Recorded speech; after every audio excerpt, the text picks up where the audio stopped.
KWS does a great job in managing biodiversity in this country. Very few countries, probably one or two others, can have that capability if they can come close. For any successful capture exercise, we need to do a lot of planning. So we have built the capacity to move our wildlife safely and humanely. Now, kuna coordinator wetu hapa will work to tell us do this. Sasa askari wetu na mechanic, kila mtu waba tunamweka mbele zako tukaweze kumnemesha ndio hii kazi ikatimilike Mwenyezi Mungu.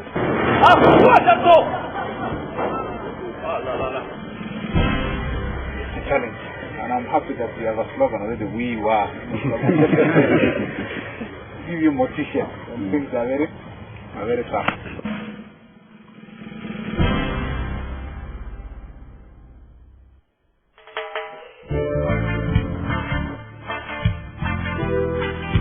From here, and they taking them to the mark.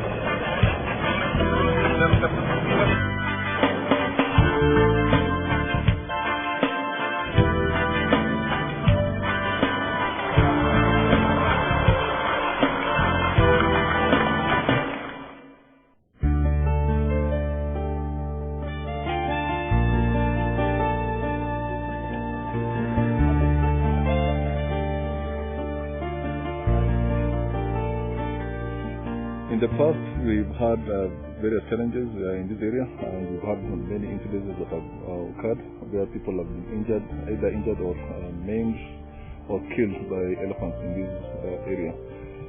This time we're going to move about 50 elephants. Then at a later date, we'll come and see how to get the rest out of the place. Elephant translocation is very, it requires a lot of input from various quarters and different people from different professional backgrounds. We have veterinary doctors, we have pilots, we have mechanics, we have drivers, capture rangers, people from the media, also those who deal with the communities around. The different teams comprise of various personnel. We have people from the lab who will do the sample collection, and we also have some research scientists who will be collecting some kind of data from all the animals that have been immobilized. Once that has been done, we also have somebody who will be marking the animals. We'll be putting a very clear or white label number on each animal so that they'll be easily tracked once they've been translocated. It's an amazing exercise to witness this moving of elephants. When I came here, I did not really know what to expect, but I can only say it's a once-in-a-lifetime experience. And I think KWS does really a good job to manage this problem of human-wildlife conflict. The best option was for them to remain here. That was the best option. But given the human activity which has gone on here and the cost of relocating humans versus animals, this was then the most optimal option. Okay. So we are not saying that moving wildlife is the best option. It is the best under the circumstances.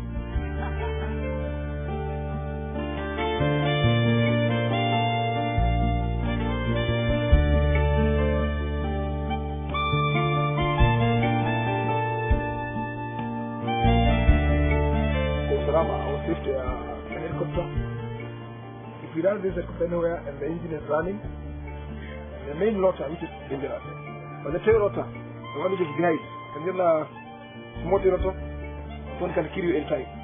So at any time, don't go behind the helicopter at any time. When we go for the actual capture in the morning, we try and set up the team, try and meet very early in the morning. The veterinary doctors prepare the drugs, they make the ducts, and the pilot, one for the 50, goes up very early in the morning to try and search for the elephants where they are. Later on, he will inform the ground team of where the elephants are. Then the ground team can get ready to go closer to where the animals are before they start darting. Once the team is on the ground, the helicopter will take off with one of the vets on board. they'll go to the site. Once they have identified the animals, they'll let the ground team know. Once that information has been relayed, the helicopter pilot will have the information and he'll let the vet doctor know that he's ready to start darting. Once the animals have been darted, we give them enough time to go down.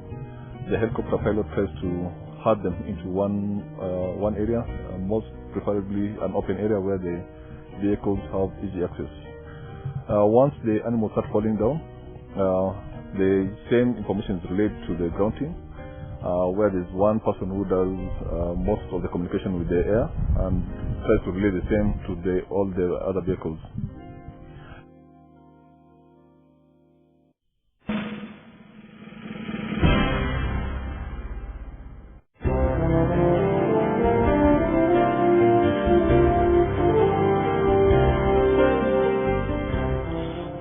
Some of the family groups will target the mattress, of which we'll try to put some collars, radio collars, for ease of post-translocation monitoring. After getting all this data from all the animals, we now load them onto the different vehicles.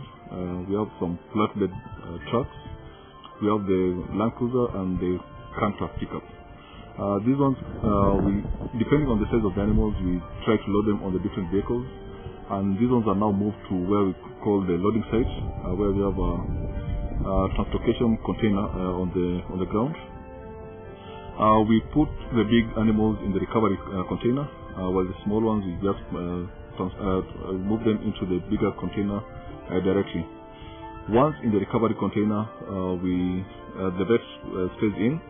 The doors are closed, and the truck is reversed to become like one continuous compartment. Once this is achieved, the vet reveals the animal and gets out of the container before the animal gets up. Once the animal gets out, it walks on its own into the transportation container.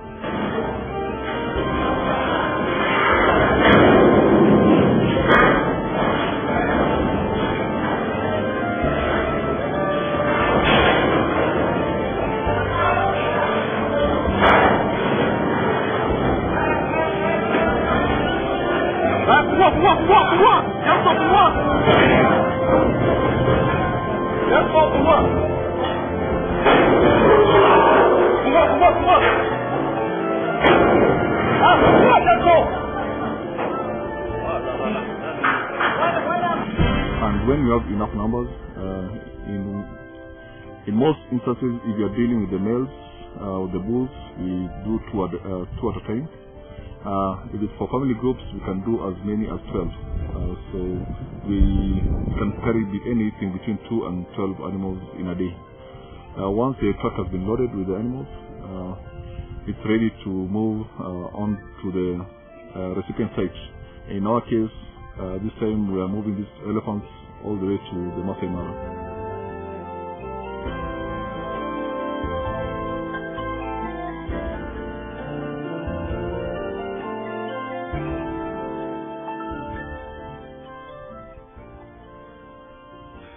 During this translocation exercise, we've had several challenges. One of which is, as you have seen, the terrain is not very suitable, it's not very conducive for any kind of activity. We've had to move the vehicles into this very rough terrain, and we've had various vehicles breaking down once in a while. But fortunately enough, we've not had any major incidences during this exercise.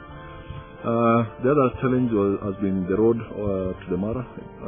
Some bit of it has been quite rough, leading to further breakdowns, especially in the translocation vehicle, leading to delays in the vehicle coming back due to requiring some repairs in between. The other challenges that we've seen are the rains that have just poured once in a while for about 2 or 3 days of the capture, and we find that with the difficult terrain and then the muddy conditions, the vehicle sometimes gets stuck, but we've managed to overcome that.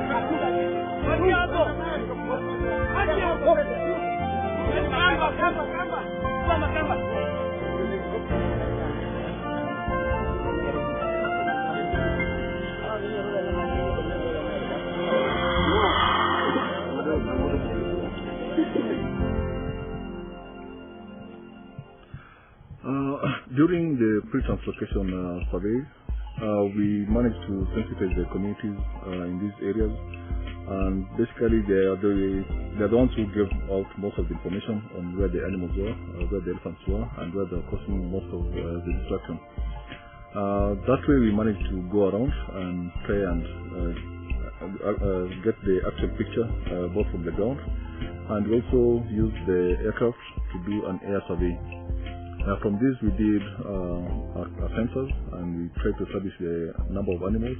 So the communities have been very supportive, and even due to the kind of sensitization that we carried out prior to this translocation, most of the people were aware, even the schools were informed.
I don't know what this country would do without KWS.